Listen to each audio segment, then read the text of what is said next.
Hi guys, అందరికి కూడా good morning. ఇవాళ వీడియోలో ఏంటంటే ఐబీపీఎస్ నుంచి అయితే జాబ్ నోటిఫికేషన్ అనేది అయితే రిలీజ్ అయింది.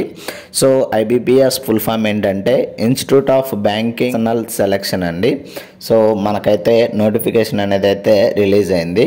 సో ఇది వచ్చేసరికి requirement of customer service association అయితే మనకైతే రిలీజ్ కావడం అయితే జరిగింది. సో వేకెన్సీస్ వచ్చేసరికి ఇయర్ వచ్చేసరికి 2026 అండ్ 2027 అండి.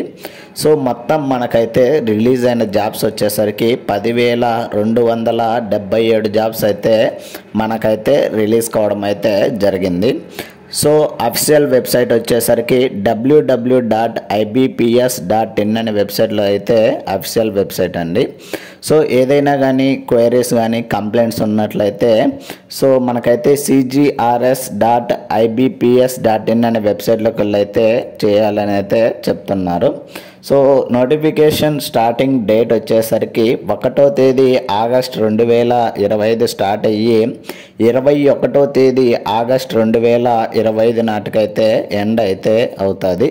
సో పేమెంట్ లాస్ట్ డేట్ వచ్చేసరికి సేమ్ ఇది కూడా 21వ తేదీ ఆగస్ట్ 2025 నాటికైతే ఎండ్ అయితే అవుతుంది.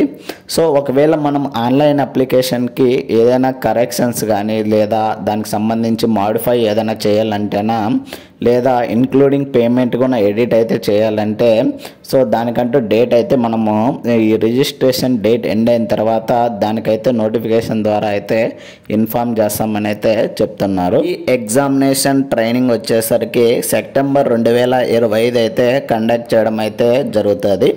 And prelims examination all ticket release వచ్చేసరికి సెప్టెంబర్ 2025 అయితే రిలీజ్ చేయడం అయితే జరుగుతుంది. అండ్ ఆన్లైన్ ఎగ్జామినేషన్ ప్రిలిమ్స్ వచ్చేసరికి అక్టోబర్ 2025లో అయితే మనకైతే కండక్ట్ చేయడం అయితే జరుగుతుంది. అండ్ వీటి యొక్క ప్రిలిమ్స్ ఎగ్జామ్ యొక్క రిజల్ట్ వచ్చేసరికి నవంబర్ 2025 అయితే మనకైతే రిలీజ్ చేయడం అయితే జరుగుతుంది. సో ఎవరైతే ప్రిలిమ్స్లో సెలెక్ట్ అయింటారో వాళ్ళకు వచ్చేసరికి మెయిన్స్ ఎగ్జామినేషన్ అనేది అయితే కండక్ట్ చేయడం జరుగుతుంది. సో ఈ యొక్క మెయిన్స్ ఎగ్జామినేషన్ వచ్చేసరికి డౌన్లోడ్ కాల్ లెటర్స్ వచ్చేసరికి నవంబర్ 2025 అయితే రిలీజ్ చేయడం అయితే జరుగుతుంది. సో ఆన్లైన్ మెయిన్స్ ఎగ్జామినేషన్ వచ్చేసరికి నవంబర్లో అయితే ఎగ్జామ్ అయితే కండక్ట్ చేయడం జరుగుతుంది. సో వీటి యొక్క మెయిన్స్లో ఎవరైతే సెలెక్ట్ అవుతారో వాళ్ళకు వచ్చేసరికి ప్రొవిజనల్ అలాట్మెంట్ వచ్చేసరికి మార్చ్ 2026లో అయితే రిలీజ్ చేయడం అయితే జరుగుతుంది. సో దీని గురించి అయితే ఫుల్ డీటెయిల్స్ అయితే చూద్దాము. వీడియోను ఎవరైనా కానీ కొత్తగా చూస్తున్నట్లయితే please like, share and subscribe చేసుకోవడం అయితే మర్చిపోద్దండి guys.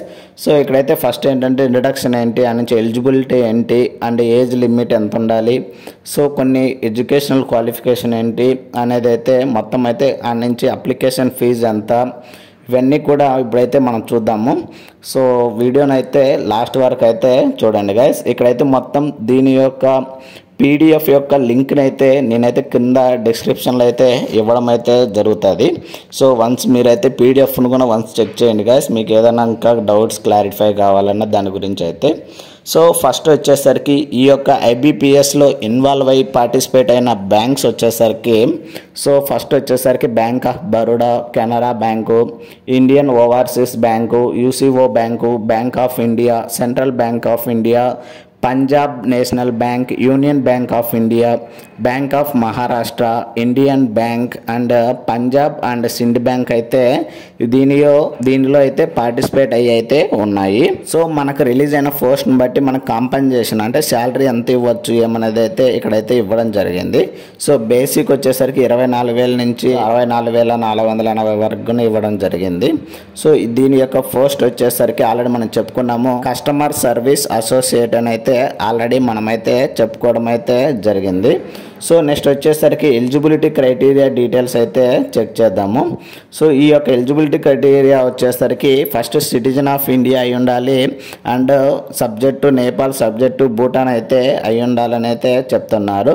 So next age limit విషయానికి వచ్చేసరికి సో ఈ యొక్క ఏజ్ లిమిట్ అనేది ఫస్ట్ ఆగస్ట్ 2025 నాటికైతే కౌంట్ చేయడం అయితే జరుగుతుంది. సో మన ఏజ్ అనేది ఏంటంటే 20 సంవత్సరాల నుండి మ్యాక్సిమం 28 సంవత్సరాల మధ్యలో అయితే మన ఏజ్ అనేది అయితే ఉండాలని అయితే చెప్పడం అయితే జరుగుతుంది. సో అంటే డేట్ ప్రకారం అయితే 2 ఆగస్టు 1997 తర్వాత పుట్టి ఉండాలి. అంటే సో 97 తర్వాత అంటే 98, 99 ఆ టైంలో పుట్టి ఉండాలి. అండ్ 1 ఆగస్టు 2025 కంటే ముందైతే పుట్టి ఉండాలని అయితే చెప్తున్నారు. సో ఇది ఏజ్ లిమిట్ విషయానికి సంబంధించి. అండ్ నెక్స్ట్ ఏజ్ రిలాక్సేషన్ విషయానికి వచ్చేసరికి ఎవరైతే ఎస్సీ అండ్ ఎస్టీ క్యాండిడేట్స్ ఉంటారో వాళ్ళకి వచ్చేసరికి 5 ఇయర్స్ అయితే ఇవ్వడం జరిగింది. అండ్ ఎవరైతే ఓబీసీ క్యాండిడేట్స్ ఉంటారో వాళ్ళకి వచ్చేసరికి 3 ఇయర్స్. అండ్ ఎవరైతే ఫిజికల్లీ హ్యాండిక్యాప్డ్ ఉంటారో వాళ్ళకి వచ్చేసరికి 10 ఇయర్స్ అయితే ఏజ్ రిలాక్సేషన్ అనేది అయితే ఇవ్వడం జరిగింది. అండ్ ఎక్స్ సర్వీస్ మ్యాన్ వాళ్ళకు ఇవ్వడం జరిగింది. డిఫెన్స్ ఫోర్స్ వాళ్ళకి 3 ఇయర్స్. సో నెక్స్ట్ వచ్చేసరికి ఎవరైతే విండో కానీ డైవర్స్డ్ ఉమెన్ కానీ, సో ఈ ఉమెన్స్ ఎవరైతే హస్బెండ్తో సపరేట్ అయిపోయి తర్వాత మ్యారేజ్ చేసుకోకుండా ఉంటారో వాళ్ళకు కూడా ఏజ్ రిలాక్సేషన్ అయితే ఇవ్వడం అయితే జరిగింది. సో ఎవరైతే ఓసీ అండ్ ఈడబ్ల్యూఎస్ ఉంటారో వాళ్ళకైతే 35 సంవత్సరాలు. అండ్ ఎవరైతే ఓబీసీ క్యాండిడేట్స్ ఉంటారో వాళ్ళకు వచ్చేసరికి 38 సంవత్సరాలు. ఎవరైతే ఎస్సీ ఎస్టీ క్యాండిడేట్స్ ఉంటారో వాళ్ళకు వచ్చేసరికి 40 సంవత్సరాలు అయితే ఏజ్ రిలాక్సేషన్ అనేది అయితే ఇవ్వడం జరిగింది. సో ఇది ఏజ్ లిమిట్కి సంబంధించి ఫుల్ డీటెయిల్స్ అయితే. సో ఎవరైతే ఓబీసీ క్యాండిడేట్స్ అండ్ రిజర్వేషన్ సంబంధించి వాళ్ళు చేస్తుంటారో అప్లై చేసేటప్పుడు అయితే మీరైతే ఇన్కమ్ క్యాస్ట్ సర్టిఫికేట్ అయితే ఉండాలని అయితే చెప్తున్నారు. అండ్ ఇక్కడ అయితే కొన్ని ఫిజికల్లీ హ్యాండిక్యాప్డ్ వాళ్ళైతే ఏబిహెచ్ ఏ కేటగిరీ వాళ్ళు సో ఏంటనేది ఇక్కడైతే క్లియర్గా డీటెయిల్స్ అయితే ఇవ్వడం అయితే జరిగింది. సో నెక్స్ట్ వచ్చేసరికి ఎడ్యుకేషనల్ క్వాలిఫికేషన్ విషయానికి వచ్చేసరికి మనకైతే 21 ఆగస్ట్ 2025 నాటికైతే కౌంట్ అయితే చేయడం అయితే జరుగుతుంది. సో ఎడ్యుకేషనల్ క్వాలిఫికేషన్ ఏంటంటే గ్రాడ్యుయేషన్ అయితే కంప్లీట్ అయితే అయి ఉండాలి. అంటే డిగ్రీ అయితే అయిపోయి ఉండాలి. So recognised government of India నుంచి అయితే లేదా ఈక్వివాలెంట్ క్వాలిఫికేషన్ అయితే చదివి ఉండాలని అయితే చెప్తున్నారు. సో ఏంటంటే ఈ క్యాండిడేట్ ఎవరైతే అప్లై చేస్తుంటారో వాళ్ళైతే ఖచ్చితంగా మార్క్ షీట్ కానీ డిగ్రీ సర్టిఫికేట్ అయితే ఉండాలని అయితే చెప్తున్నారు. ఈ యొక్క 21 ఆగస్ట్ 2025 నాటికైతే కౌంట్ చేయడం అయితే జరుగుతుంది. సో ఆ రిజిస్ట్రేషన్ అప్పుడు ఏంటంటే మీ యొక్క మార్క్ షీట్ నెంబర్ కానీ లేదా డిగ్రీ సర్టిఫికేట్ నెంబర్ అయితే సబ్మిట్ చేయాలని అయితే చెప్తున్నారు. అంటే డిగ్రీ క్వాలిఫికేషన్ అండి, ఎడ్యుకేషనల్ క్వాలిఫికేషన్ వచ్చేసరికి క్లియర్గా అయితే అర్థం అవడానికి అయితే చెప్తున్నాను. సో నెక్స్ట్ వచ్చేసరికి క్రెడిట్ ఆఫ్ హిస్టరీ అయితే ఇవ్వడం జరిగింది. అండ్ అప్లికేషన్ ఫీజు విషయాలు అయితే చూద్దాము. సో అప్లికేషన్ ఫీజు విషయానికి వచ్చేసరికి online application payment last date వచ్చేసరికి 1 ఆగస్ట్ 2025 స్టార్ట్ అయ్యి 21 ఆగస్ట్ 2025 నాటికైతే ఎండ్ అయితే అవుతుంది. సో ఎవరైతే SC ST and physically handicapped and ex service man వాళ్ళు ఉంటారో వాళ్ళకు వచ్చేసరికి 175 రూపాయలు అయితే అప్లికేషన్ ఫీజు అనేది అయితే ఇవ్వడం అయితే జరిగింది.